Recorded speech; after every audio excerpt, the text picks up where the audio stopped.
Halo teman-teman, perkenalkan saya Intan Sitinja. Saya berasal dari kelas 10 IPS 1. Nah, pada video pembelajaran kali ini saya akan membahas sedikit tentang siklus air. Tetapi sebelum kita masuk ke dalam topik pembahasan kita, saya akan menjelaskan secara singkat tentang hidrosfer. Jadi teman-teman, kata hidrosfer sendiri itu berasal dari bahasa Yunani, yaitu hidros yang artinya air dan sfer yang artinya lapisan. Hidrosfer berarti lapisan air yang terdapat di bumi, yaitu meliputi air yang ada di permukaan maupun di bawah permukaan bumi atau sering disebut sebagai air tanah. Secara sederhana, hidrosfer dapat diartikan semua air yang berada di bumi, baik dalam bentuk cair atau air, padat atau es dan salju, dan gas atau uap air. Hidrosfer meliputi samudra, laut, sungai, danau, air tanah, mata air, hujan, dan air yang berada di atmosfer. Nah, cabang yang mempelajari tentang air di bumi itu disebut sebagai hidrologi. Jadi, jumlah air yang berada di bumi itu relatif tetap, yaitu sekitar 1.386 miliar kilometer kubik. Sebanyak 97% dari jumlah tersebut adalah air asin. Jumlah air tawar sebanyak 2,3% atau terdiri dari air permukaan dan air tanah, dan es atau salju. Jumlah air relatif tetap karena air di bumi senantiasa bergerak dalam suatu lingkaran perputaran yang disebut sebagai siklus atau daur air. Siklus air adalah serangkaian tahap yang dilalui air dan atmosfer ke bumi dan kembali ke atmosfer. Nah, jadi teman-teman, siklus air terjadi melalui proses-proses berikut ini. Yang pertama itu ada evaporasi. Evaporasi adalah proses penguapan air dari panas matahari. Penguapan tersebut mengubah wujud air menjadi gas. Panas yang diterima menyebabkan molekul dalam air bergerak lebih cepat dan saling berbenturan. Beberapa molekul akhirnya melepaskan diri dari molekul lain dan berubah menjadi uap air. Yang kedua itu ada sublimasi. Sublimasi adalah proses evaporasi yang terjadi pada salju dan es. Proses sublimasi adalah proses perubahan padat menjadi cair, lalu menjadi gas tanpa mencair terlebih dahulu. Yang ketiga itu ada transpirasi. Transpirasi adalah proses penguapan air dari tumbuh-tumbuhan melalui stomata atau mulut daun. Yang keempat itu ada evapotranspirasi.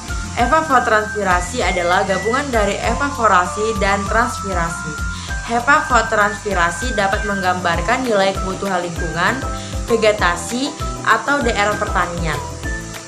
Evapotranspirasi ditentukan oleh faktor intensitas penyinaran matahari, kecepatan angin, luas daun, temperatur, dan tekanan udara. Jadi yang kelima itu ada kondensasi.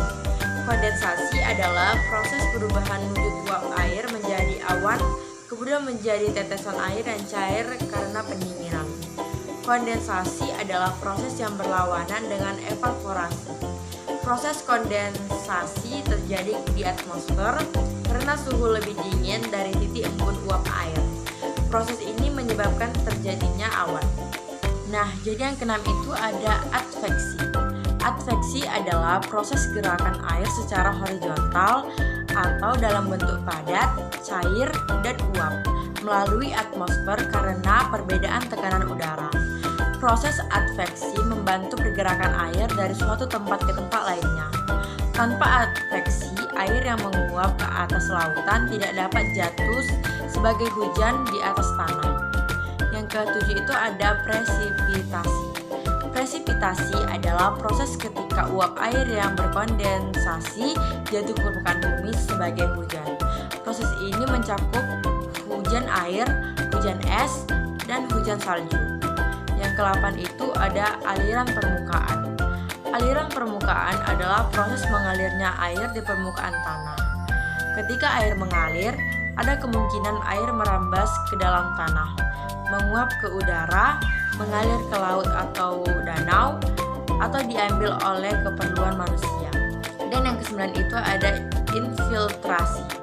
Infiltrasi atau perkolasi adalah proses perambasan air ke dalam tanah secara vertikal dan horizontal melalui pori-pori tanah dan batuan.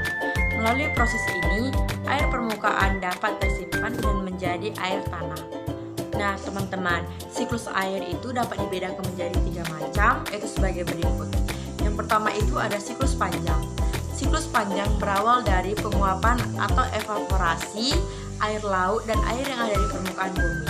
Setelah itu, uap air tersebut berkondensasi menjadi kumpulan awan.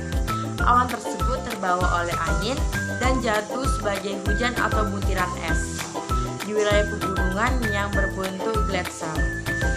Pengaliran masuk ke sungai dan akhirnya kembali ke laut. Yang kedua itu ada siklus sedang.